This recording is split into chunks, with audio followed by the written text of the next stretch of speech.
Let's talk about specifically the expansion and what is planned and kind of how it's, like you said, shifted over the last few years. So what was kind of the original idea for the expansion, and then how has that, evolved into what you are building today?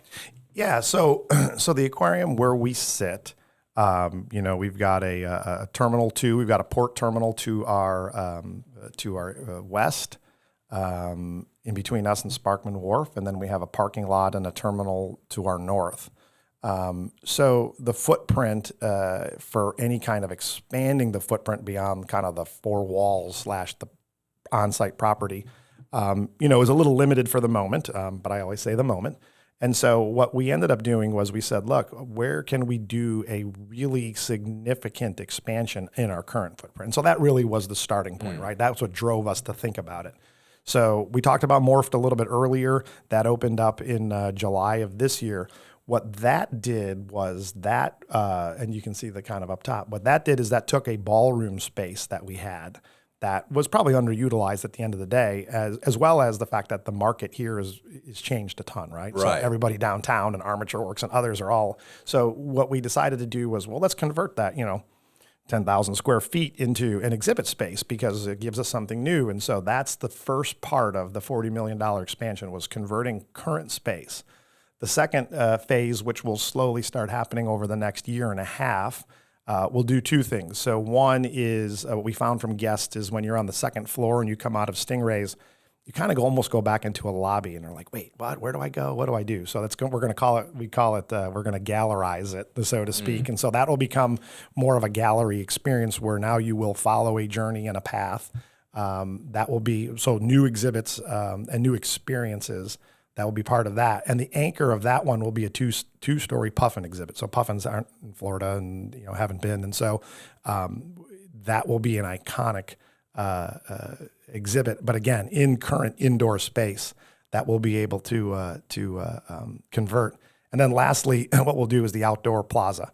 The outdoor plaza right now has, a playground. It has a deck in the back. It has, a splash pad. That's there. That's all going to go away and be converted into a very large, beautiful, as you can see some of the pictures of a, kind of a Pacific Northwest, South African, because the penguins will be out there, concept. And it will be all integrated, and we'll have sea lions, and we'll bring our penguins out so we can be part of more conservation programs. And it'll convert that whole outdoor space, then lean into the kind of the Riverwalk area and a few other areas. So, but it's big, it's bold. It's, it's going to change the way people see the Florida Aquarium in many ways. So I saw Daryl Shaw was somehow involved. What is his role? He's the chair. Yeah, so he's the chair of the Capital Campaign Committee. So Daryl has been a huge, again, he cares about this community, right? And with aligning with his previous life a little bit in the Blue Pearl veterinary, so he cares about animals from South Africa. And so, when we talked with him, he's like, absolutely, I'm going to step up. So he's the chair of our capital campaign to raise, $45 million. Amazing. What an exciting endeavor this is. I love this outdoor project. You mentioned the Riverwalk. Is the plan for the Riverwalk to kind of extend where the cruise ships are around the aquarium? I think there's a lot of conversations around that. Obviously, something a little bit over the last year or so has been, can you open up the area behind Terminal 2? Right. Along those lines, the port put together a working group, which we sat on and came up with a few concepts. But, there's got to be more conversation about what that looks like. I think not only just behind Terminal 2, but again, to your point, as you go north, what does that really look like? But that's where that's where the city, I think, not city, but business leaders, city, port, aquarium, others, I think just, hopefully sit down and have a bigger vision of what we want our downtown to look like, right? And then map that out. That's a complicated spot, right? Because you do have cruise ships parked right there. There's obviously security and safety issues. Then you have port property. Then there's like city area. Then you guys, the aquarium's right there. That's kind of a complicated, that elbow right there is tricky. But are you guys at the table saying like, yes, let's do that? That'd be great. Maybe even an entrance off the Riverwalk on that side. I think, so collectively, look, I think there's 2 ways to approach it. One is what are some things you can do in the short term, right? And so I think that goes to your conversation, right? Are there some short-term things we can do where, we activate or we do some things? Sure. Right. I think all of us will find some kind of compromise and solution. I shouldn't say compromise. All of us will find some collaboration and some solution to it, right? At the end of the day. I think the bigger thing, right, the bigger conversation that, that I think many of us, including the aquarium, hope to have, right, is what is really true, the long-term vision for all of that area. Channel District's going to keep building, right? When I got here, I said the Florida Aquarium's going to, it's a march to 1 million. We're about 800,000 guests. And at some point, I will announce, right, where if you hit that 1 million mark, right, ultimately at the end of the day. But if you really think about it, I said this at a recent panel I sat on. And I said, if you really think about that, right, the downtown Tampa area does not really have a public transportation concept like in some of the bigger cities.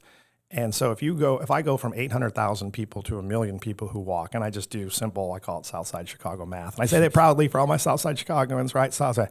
So if I go up 200,000 guests and I say the average party is 4, that's 50,000 more cars just on those streets without public transportation, right? So you have that. The Channel District's building up, there's the cruise industry, like there's all of these things that are there. And so I think I think our hope and our belief is we need to have a bigger conversation that is more long-term of how everybody, what's kind of city we want, what's the right balance for, from businesses to residents to, everything in between. How do you make that happen? I would also say that if I go back to the Chicago concept, which is when everybody left from the World's Fair, they all sat back and said, well, what makes a world-class city? Right. And a lot of these business leaders put their money towards cultural attractions. So we are a big cultural attraction in a corner, right, that has helped drive all of this kind of growth and development.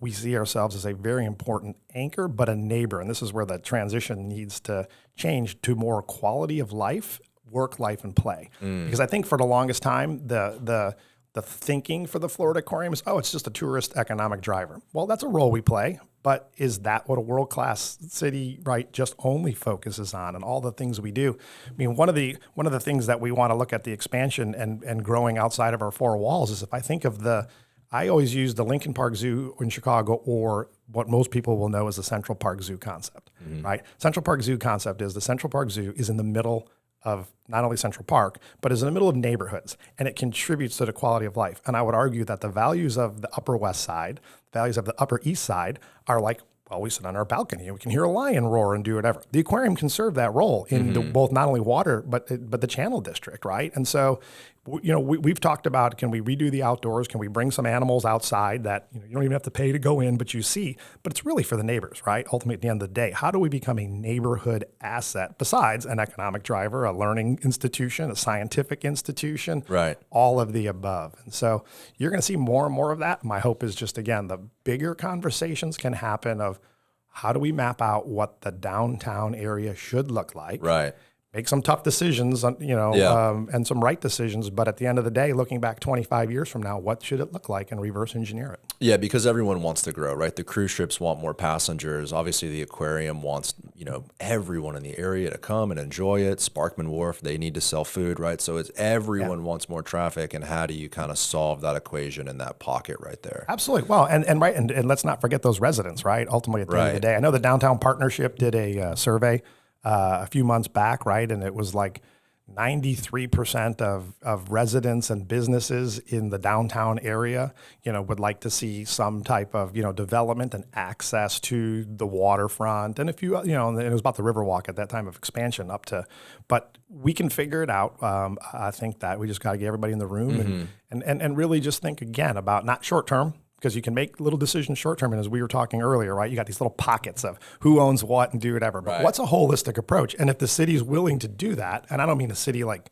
the mayor, I mean like as these leaders are willing to sit down, I think the sky's the limit for Tampa. I think that if, the fear is that we all, still stay a little parochial and stuff like that, it's going to work. But we'll see where we go. We will see where we go. I think the sky's the limit too. I think that's a perfect way to put it. There's so much that could happen and will happen here. How it'll all get there remains to be seen. But I think everyone's on the same page. Yeah, no, and look, it's part of the reason I came here. It's the opportunity, right? People say, why did you? I mean, look, my wife and I and our two kids, we left a really amazing job and, connected, for a third largest city. A long time, yeah, absolutely. We knew lots of folks, but we uprooted our family to come here for a couple of reasons. One, we love the Florida Aquarium. We knew the potential and what we can do, and we're starting to realize that. I think the second part, again, goes back to that DNA or what you learn is we knew what was happening in this city and the fact that we can contribute to, creating a city that we're all proud of and a city that, and may be in our kids' lifetime, right, where the world looks and says, okay, right, that is cool, right? And not just, we made time, there's a lot of momentum here and that's great. So you have to build on the momentum, but you can never get complacent. Right, on the momentum and the success. At least right. I don't. That doesn't drive me, right? I don't like to be complacent on the success that we've had.